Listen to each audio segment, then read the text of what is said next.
Welcome to KBS World Radio. You're now tuned in to Korea24's Korea Book Club, where we explore the world of Korean literature. This is our weekend replay edition, playing back our book segment from Wednesday's show. We hope you enjoy it. I'm your host, Kwon Jang-woo.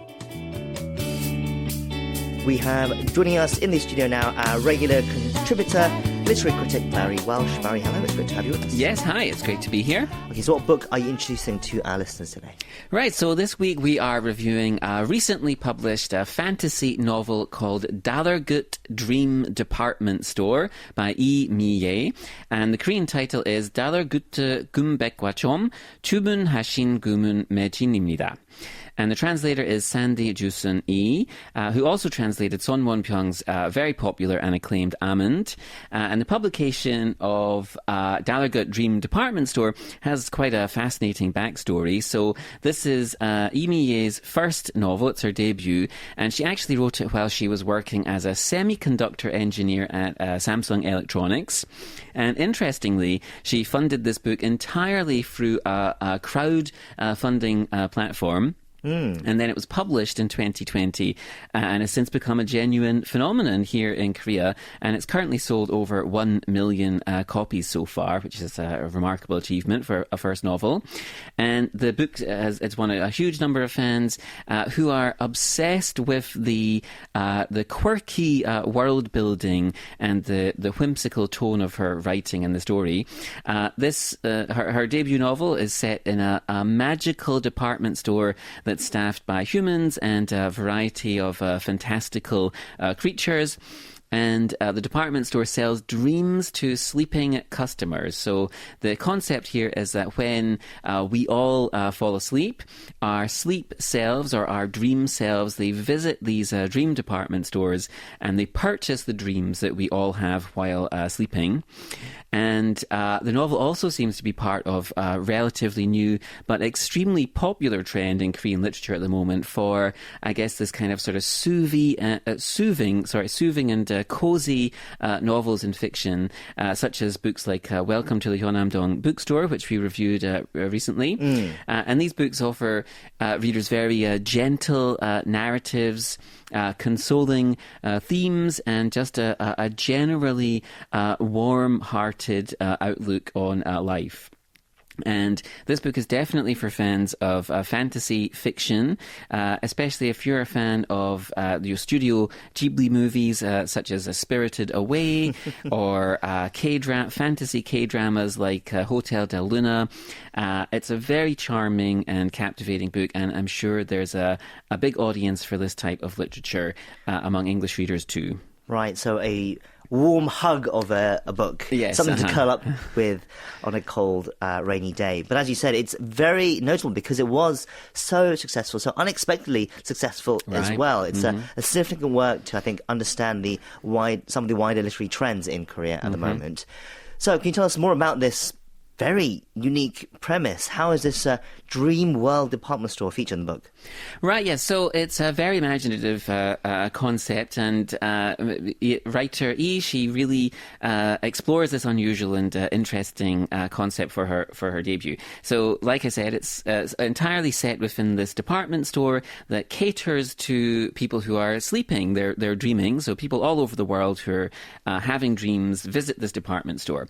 And each floor is designed to represent a different facet or a different aspect of human desires or aspirations or fears. And the dreams on sale offer customers a chance to experience their wildest dreams and fantasies, or confront perhaps their hidden nightmares or a childhood nightmare that's been haunting them. And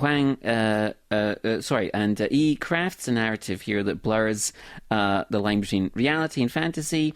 And what she's doing really in the story is inviting readers into a space where the impossible becomes possible.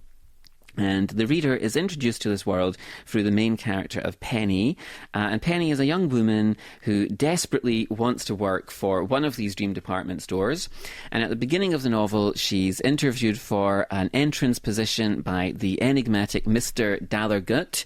And he very quickly offers her a sort of entrance-level job in the department store.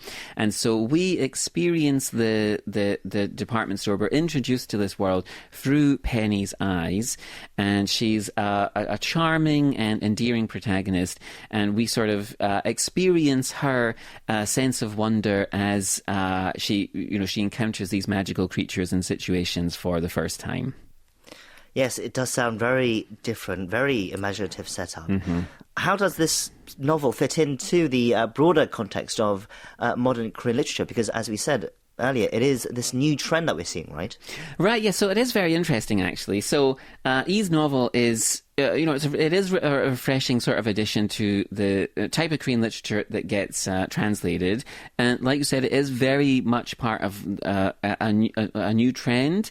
And, think of a lot of the books that we've reviewed, or a lot of the books that get translated into English, they often focus on some aspect of the country's traumatic past, the Korean War, or Japanese colonization, or something like that, or they're looking at some sort of unjust aspect of the present.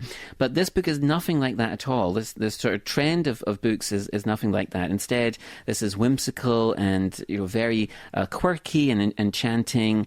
There's a sort of a Wizard of Oz or Charlie and the Chocolate Factory type of quality to the book.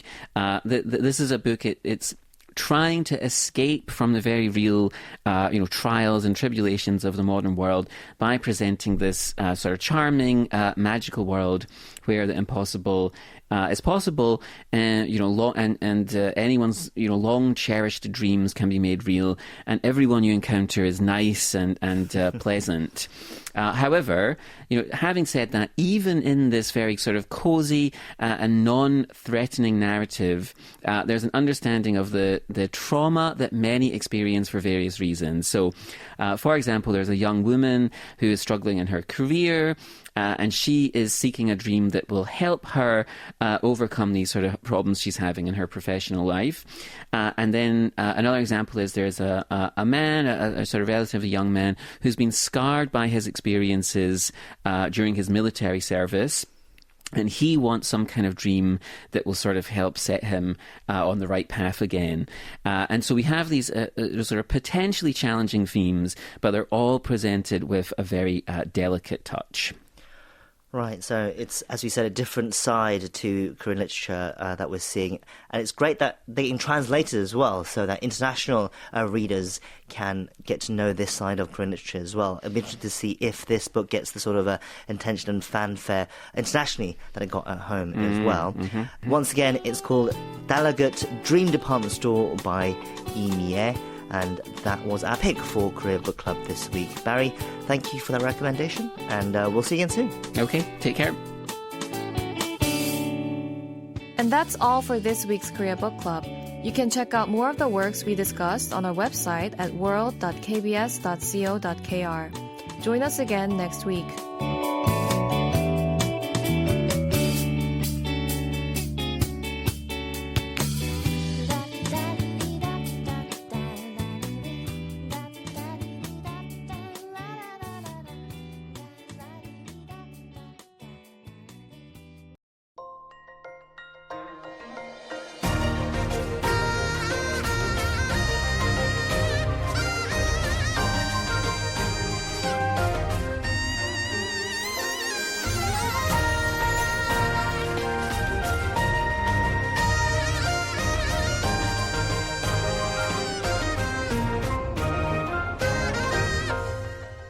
KBS World Radio.